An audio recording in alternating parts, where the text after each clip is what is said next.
Hello, I'm Malcolm Harslett. Burlesque shows are amazingly popular, especially at the Adelaide Fringe. We'll find out more about the art of tease with the Queen of Adelaide Burlesque, Lyra LaBelle, next on OurTime. Actually, we're talking to Chrissie Brown, the real lady behind the Burlesque Queen in Adelaide. Welcome, Chrissie. Thanks, Malcolm. Nice to be here. It's nice to have you on the show because most people probably don't sort of put you and the performing person together. No, they don't. It's because true. you're really a mum. Yes. We were just talking before about having to prepare everything for your little girl. That's right, doing yeah. all the mum thing, Well, taking her to dance classes. Yeah. Did your mum take you to dance classes? She did, yes, she did. And I've got 3 brothers, so it was rowdy. It was rowdy in that car. It was.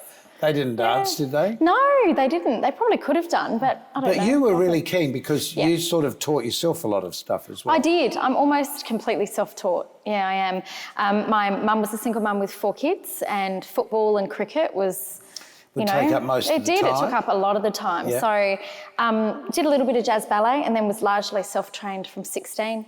Put myself through ballet school. Yeah. But then you worked like a crazy person. I did. I was meant to be a dancer, Malcolm. Yes. I think I was just meant to, I think. You've still got the body for a dancer. Oh, you're a sweetie, thank you. Just was meant to do it, and my career just took off once I focused energy in it, and here I am. So you've got a really good story though, because it wasn't just here in Australia, you moved all over the place. I did. So how did it really start? How did you start making it your actual career, to buy your daily bread, so to speak?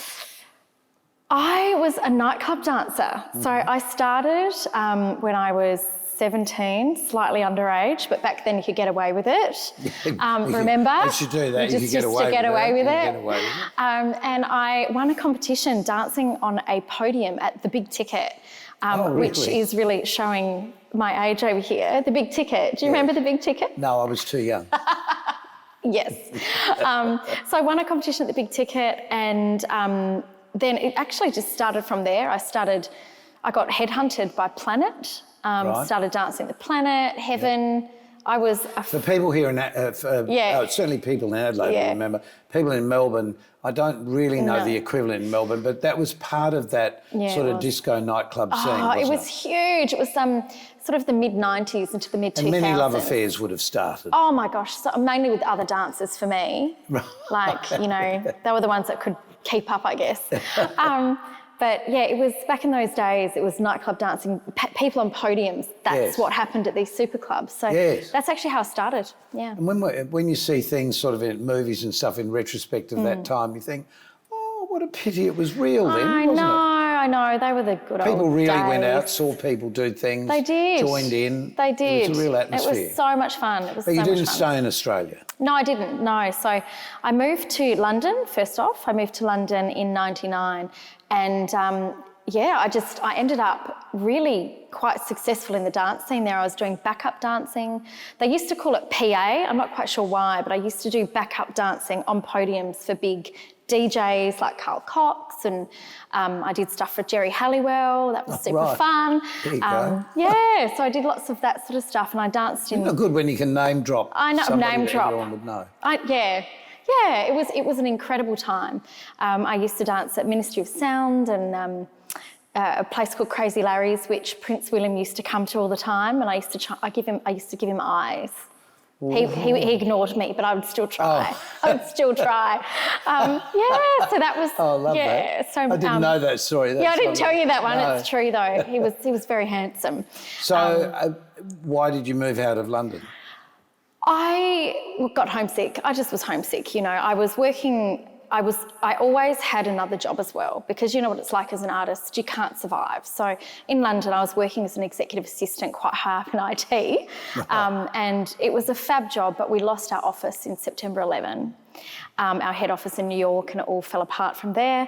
And I just think, like what we're going through at the moment with COVID, September 11 was just it was a real life changer. Throughout the world. Yeah, it did. And hearing that story, you start to realise, it wasn't just the people there that were affected, it was just international. It was international. We lost one of our officers, we lost staff. It was it just destroyed the business I was working for at the time. And people were frightened. And then they had bombings on the metro, the underground, Yes. and it actually was one of the lines I took to work. I just wasn't on there that day. And I think because the tube, when you think about it, you go down, and you're just buzzing through tunnels. Yeah. I mean, thousands of people at any time. Yeah, I mean, it was smart of them, you know, it was, so I think just... Terrifying. It was terrifying. So I think just losing the office and then having almost been on that underground at the time, I just got extremely homesick and decided I'd come home. It was a really difficult... I was there for 5 years. It was very challenging because I was doing so well, you know, in my career as an EA, but also I was dancing in clubs all around the world at that point. I was off to Spain, I did Ibiza, you know, I danced in Italy, you know, back when it was all you wanted to do that was the podium dancing. Yes. And as a PA for different sort of groups. And meeting all the crown princes of Europe, I'm sure. Oh, there was a moment. No, there wasn't. They were the days. They were the days. Yeah, so young and fancy free. So how did it go from being a podium dancer to burlesque? And probably before you tell us that, just explain what burlesque actually is. Burlesque is, and I get asked this a lot, so I think it is important to explain. It's the art of tease. So burlesque in itself... I've been doing that for years. I know. No one's picked me up yet. I'd hire you. Okay. I'd hire you. I'd teach you some of these. I don't know that you would really, but still. There's a market. Trust me, there's a market. Yes. You're going to get everyone ringing in now. Put him on, put him on. So burlesque in itself, in its essence, is live theatre, and it's an art form that doesn't take into consideration age, size or gender, and that is why it is just such an incredibly powerful art. It's not a dance style, and I think that's what people get confused by, is that you don't need to be a great dancer to be a great burlesque artist. So we say burlesque performer or burlesque artist because a burlesque dancer you can be, but that is if you were a dancer. But you can be circus, you can be comedic, you can do... I've seen some girls laying on a bed of nails. That's right, exactly. So and having a cement block. That's right. Yeah, exactly. There's so many different styles. What, and give up show business? Yeah, right. No, it's not me either. Nope. Not that far. Not that far. And I think it's just one of those art forms that can be very beautiful or can be very political or can be funny.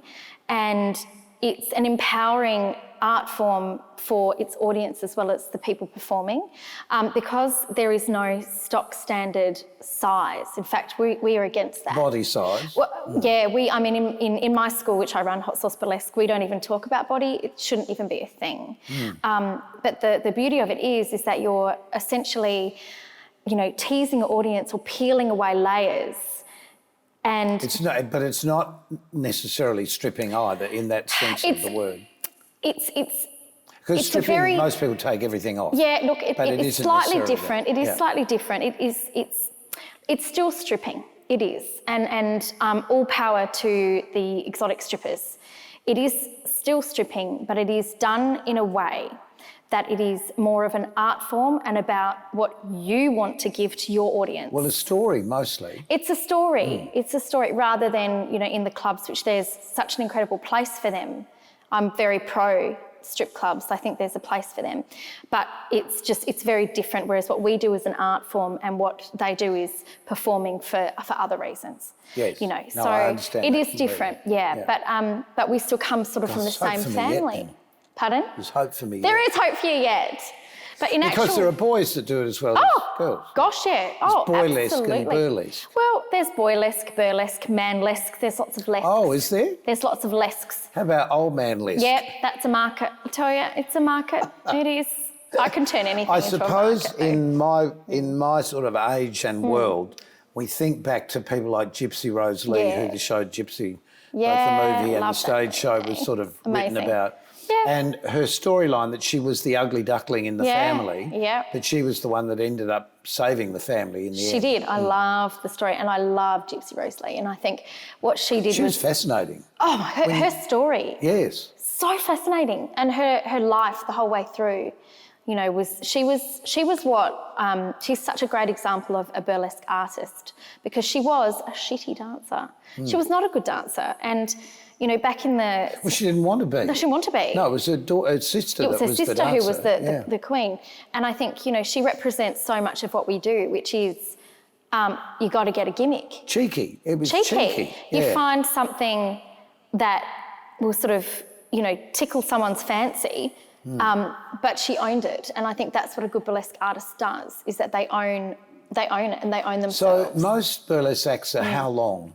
Like you're doing, usually it's a series of acts with different sort of storylines? Yes, I mean, it depends. I mean, you know, you've got your burlesque, like an actual burlesque act is between 4 and 10 minutes. Right. You don't want to go much longer than that, it gets boring. Well, you'd need to have lots of stuff, wouldn't you? Yeah, I mean, look, if you're a good entertainer, a good performer, and you can hold your audience, you can do a 10-minute act pretty easily. Well, we've just talked for 11 minutes. Do you realise that? No, that doesn't. And we have to take a break now, and we'll be back in a tick.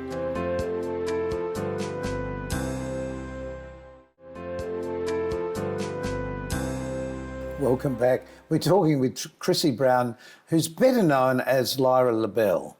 Why Lyra LaBelle? Where did the name come from?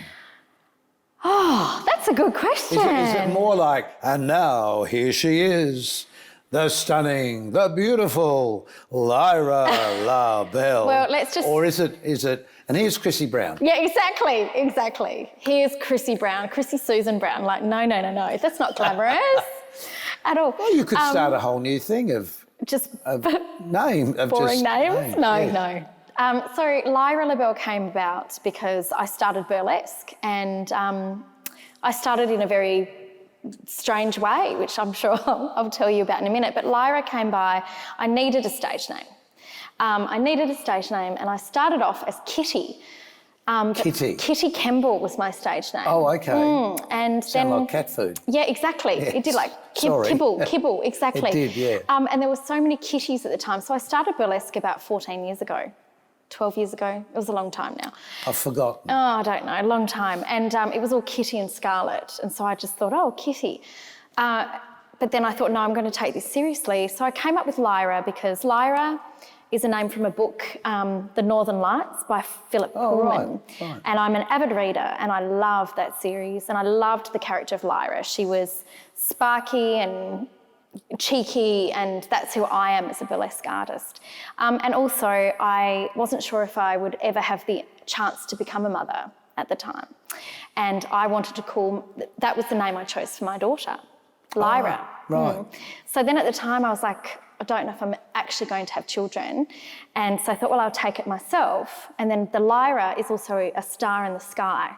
Right. So the stage name Lyra LaBelle means the beautiful star. Right. So that sort of crosses with Lyra being my favourite character, and then the beautiful star because I base my character on a 1940s, 50s Hollywood star. Right. So there's all these layers. Isn't that interesting you should say that, because it just made me remember my mother used to say she called me Malcolm because Malcolm was a lover boy in some books that she read. Loved.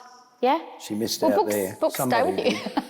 Yeah. But books stay with you. Okay, I understand but I understand that because names have got to come from somewhere, because you've called your daughter... Aveline, Aveline, yeah. So it's French. It's a French name. And what does that mean? It means two things. It's a hazelnut, which is, that one. She's a bit nutty, and it also means longed for child. Right. Yeah, and that's what she was. Oh, that's lovely. Yeah. So you started a school here. I have. Just explain why and where. Okay, so I moved back when Avi was 1. She had some health issues and... It's very confusing because everyone calls you Chrissie and they do. Chris is your partner. Yeah. So it's Chris and Chrissie. Which Chris are we talking? Just call us Chris and, one of us will answer. Chris by 2. Chris by 2. Chris by 2. So Chris and I moved back when Avi was 1. And Oh, sorry, before you go there, because Chris followed you, didn't he? Yes, he followed me. You went to... Yes, he was a one-night stand gone wrong, Malcolm. He was. Well, I've talked to Chris on the program some time ago. He probably said the same thing. He should have said right, he fell desperately for you. He did. The moment he saw you, he said. He did, he did. So, yes, we met. 6 weeks later, I moved to America and he followed me over. And became one of the top male performers in Vegas. Isn't that incredible though? Only Yeah. because he saw an ad for, was it? I saw an ad. You saw an ad. And I said to him, if you want to stay with me, because he was a bit of a lost puppy dog at the time, and I'm living in America and I was working as a comedy producer and I was busy woman. And I said, well, if you want to stay with me, you have to get a job here, so why don't you apply for that?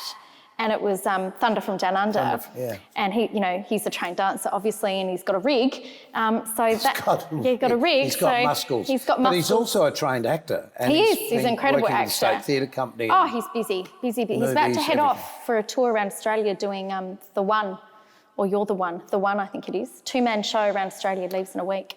Is that the football show? No, this is a show. Oh, I know the show, yes. So look out for that. Look out, that's coming to Adelaide as well. Because he's terrific too. He is. Anyway, Yeah. forget him, he's not here. Well, so he saw that, off he goes, and so there we are in America. But we moved back when Avi was born, and moved back to Melbourne, and then came back to Adelaide. Because Adelaide's home. Adelaide's home. I left here a long time ago, but it's home. But I thought, well, what am I going to do with my life? I'd had this incredible career in Los Angeles. I did. I was Miss Hollywood Burlesque, which was incredible, but I also was a high-up comedy producer. I was working with Rob Schneider and Tim Allen. Oh, right. Yeah, at the Laugh they're Factory. Definitely the top people. Yeah, I was doing their stand-up, helping them with their stand-up. But I had a child that needed me, and you can't do that job. Excuse me, you can't do that job. It's totally time-consuming. Oh. People don't understand what a producer does, but No, they don't. you're just working all the time to make something happen. That's right. And I didn't have my daughter for someone else to bring her up, so Yeah, good I way thought, to well, think. yeah, what am I going to do? Because she'll grow up and you'll go back to probably many of these things. I know, and she's already grown But up. running a school, it's like, how do you tell someone, hey, I've got a burlesque school, come and learn how to tease? Like that? No. So, Well, listen, the interview's over now. We've finished done. it. Yes. So more to say. yeah, I started Hot Sauce Burlesque School pretty much, Malcolm, because I didn't want to go back to any other job. And I thought, well, I'll make a bit of money and I know I'm good at teaching. I also know I'm good at producing. So I thought, well, I'll start this school, and I started with 6 students, and I thought, what am I doing? But it's encouraging them, isn't it? It's showing them what to do about it. gosh. It's encouraging them. As you said, it doesn't matter what size you are, what age you are. Gosh, no. And I think why Hot Sauce is so successful is I'm completely inclusive of anyone over 18. Don't take anyone younger. My eldest student is 68. My youngest is 18. I have got people of all shapes and sizes and genders, and you know, I've got non-binary, I've got cis white men, I've got everybody in my school, and what I'm teaching them is not just the art of tease, but it's about feeling better about themselves. So they don't necessarily have to perform. Oh, no, gosh, no. I mean, most do in the end. Sure. The buzz they get. Because you get to the point you actually want to show this is your what hard I've achieved. work. And I think also it's this whole feeling of being free. If you're a woman in your 40s who feels really horrible about your post-baby body, which is extremely common, like I've so got a common. post-baby body and I'm not even a woman. There you go. Yeah. And you can feel very insecure about it, especially if you were different before. There's actually nothing quite as healing, I think, as being up on stage, you know, in your underwear and going, this is me. This is me. This yes. is me. Oh, And you should use that song. yeah, I love lot. that song, you're right. Yes, perfect. Yeah. Start the show off with That's This Is it. Me. It's a good track. So I think that's part of it, and I think there's a community that we've created at Hot Sauce as well, but it's mainly about, I teach the art of tease, but really I'm teaching them to feel better about themselves and build their confidence. Self-confidence. Yeah. You know, I suppose in anything that we do, it can be playing sport, it can be doing painting classes, it can be doing something you always wanted to do when you were younger but really never got a chance. That's right. Because it's true, as we age, we need to enjoy what we've got. We do. My dear friend Phil Skinner used to say, yesterday's history, tomorrow's a mystery, today is the best day of your life. That's so you gorgeous. really need to make today the best day of your life. You really do, you really do. And, you know, I think especially with what's happening with coronavirus, people's mental health is very, very, very low. Well, we've got the fringe on at the moment, so we need to get everybody to come out We do, and be improve happy, their and be mental health. happy. And be happy, yes. happy. So you've had some successful shows so far. In the past, Well, even with the Fringe. yeah, I've really had. meaning. Yeah, I have. I've had most of my shows for Fringe up until this season have sold out before Fringe starts. But this one's a little bit of a challenge. It is Malcolm. a challenge for everybody, yeah. It is. In the last couple of weeks, we've talked to several groups, and we know that there is a challenge. Yeah. And I understand why. You know, you're not going to book a show unless you 100% know you can go, and things are happening. So, you know, I think Things it's a are last changing minute. all the It's a time. last minute season, I think. Yeah. Last minute. But buy. Which one we're looking at? Oh, me. Buy. Talk to me. Buy. Talk to me. Buy. I will. I promise you. Buy I the will, tickets. I promise you. Just from a producer point of view. I mean, You've you got a produce couple of too. shows left? Yes, I have. Yes, I've got 4. And shows. where are they? Goodwood Theatre. Goodwood Theatre. And that's your home, isn't it? It For is. your school? That's where I'm Yeah. based. Yes, Yep. I am. So, again, for those people that aren't familiar with Adelaide, Goodwood Theatre is only about 2 k's out of the city centre. is, It's yeah. very close to the city. Very close to the city. So they run there. And the owner of the theatre, Chris Iley, is a really lovely man Yes. and really helpful. I mean, we all try to help each other out. know. We were just I love saying, that. we've all known each other through Yeah. various schools and Yeah. shows and performances and things. And some people say, well, you must be in competition with each other, but we're all part of the same family. It's Adelaide. Well, it's Adelaide, but it's also... You can't sort of mess up No, you in a small can't. town like No, you this. can't. You really have to work with everybody and You enjoy do. the process. And we're all in the I love same it. boat. We're We all in are. the same boat. We are. So it's nice to have people to... And our boat is sailing into a Yeah. quick break, and we'll be back in just a tick.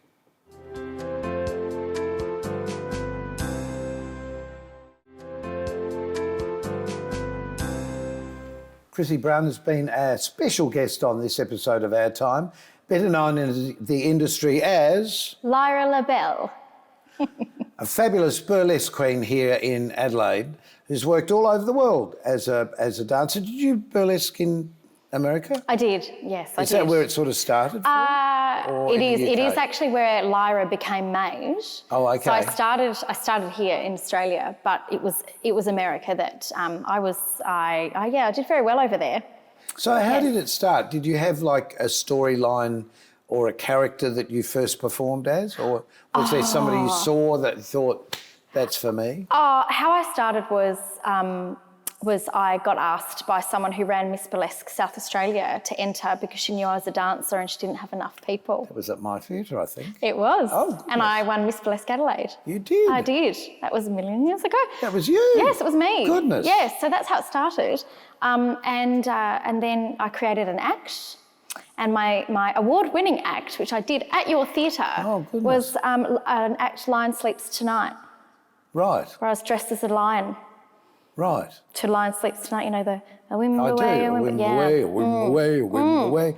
Oh, such difficult words to remember. I know. So that was sing a comedy act, but that was an act that I just loved the song. Do you know, it's Loved it. true though, comedy is often forgotten in these things. Being funny isn't the easiest thing on earth. Oh, but gosh, no. You're either naturally sort of got a sense of humour That's right. or you laugh at somebody else with a sense of humour. And I guess all my work with comedians, I fall into that, and so I put this Oh, act because you've together. worked a lot at the Rhino Room. Yes, I did, yeah. So you must know everybody. I know a lot of people. I do. We've but never yeah. had anybody on from the Rhino Room, I must... Oh, yes, we have. Yes, we have, you said. But Great place. It'd be nice to get a bunch of comedians on just to talk about their it's a background. great place.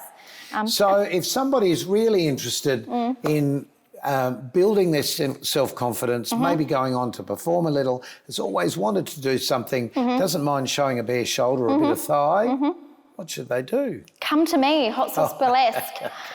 It will Well, be you can find all that on the internet. on the internet. So that's easy. But you know what? Fringe. Come and see some shows. I've got 2 shows, Hotties, which is a solo show, and Diva, which is my showcase. Come along to that, see if you like it. Come join us next term.